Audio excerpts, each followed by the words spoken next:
चटकते अक्स जिनके खूब आईना दिखाते हैं, जहां में अब भटकते लोग भी राहें बताते हैं। बहुत चटकते अक्स जिनके खूब आईना दिखाते हैं, जहां में अब भटकते लोग भी राहें बताते हैं। वाह। और अगला शेर है कि दरख्तों के जरिए ये बात कही है, लेकिन आपके दिलों तक पहुंचेगी। जरा बूढ़े दरख्तों का सिसकना तो सुना होता, जरा बूढ़े दरख्तों का सिसकना तो सुना होता, तड़प कर नींद में भी जो परिंदों को बुलाते हैं, तड़प कर नींद में भी जो परिंदों को बुलाते हैं। बहुत शुक्रिया। और यहाँ जिनकी ज़बां पर भी लगी है कई पहरे, यहाँ जिनकी ज़बां पर भी लगे हैं अब कई पहरे, बयां कर नज्म में कुछ घाव वो अपने सुखाते हैं, बयां कर नज्म में कुछ घाव वो अपने सुखाते हैं। और अगला शेर है कि गलीचे से सजे थे हम बिना आवाज के कब से, गलीचे से सजे थे हम बिना आवाज के कब से, भला क्यों चीखते हो जब करीने से उठाते हैं, भला क्यों चीखते हो जब करीने से उठाते हैं। और आखिरी शेर है इस गजल का कि छुपा कर खंजरों को रख रहे जो पीठ के पीछे, छुपा कर खंजरों को रख रहे जो पीठ के पीछे, वही अब ठोक कर छाती अमन सबको पढ़ाते हैं, बहुत सुंदर, वही अब ठोक कर छाती अमन सबको पढ़ाते हैं। एक गजल और है, मतलब पेश है जी। बगावत यूं अचानक ही नहीं होती जमाने में, कई अरसे लगे हैं बर्फ को खुद को गलाने में।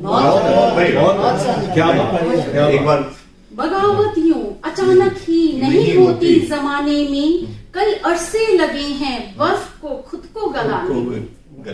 बहुत शुक्रिया। और अगला शेर है कि नहीं सोचा कभी संभाल पाएगा मशाले भी, नहीं सोचा कभी संभाल पाएगा मशाले भी, बहुत कोई डरा था एक दिए को भी जलाने में, बहुत कोई डरा था एक दिए को भी जलाने में। और भरेंगे जख्म कैसे वक्त का मरहम नहीं काफी, भरेंगे जख्म कैसे वक्त का मरहम नहीं काफी, मदद तकलीफ कर देती, मदद तकलीफ करती याद जुल्मों की दिलाने में, मदद तकलीफ करती याद जुल्मों की दिलाने में।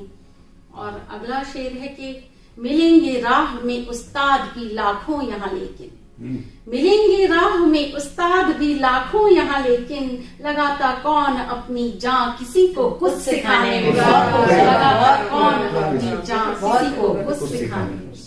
और इस गजल का आखिरी शेर है, बहुत मन से लिखा है, सुने। बड़ा ही शौक था उनको बताने का हमें कमतर, बड़ा ही शौक था उनको बताने का हमें कमतर, मजा आया तभी शायद हमें कुछ कर दिखाने, मजा आया तभी शायद हमें कुछ कर दिखाने। बहुत बहुत शुक्रिया। बहुत खूब।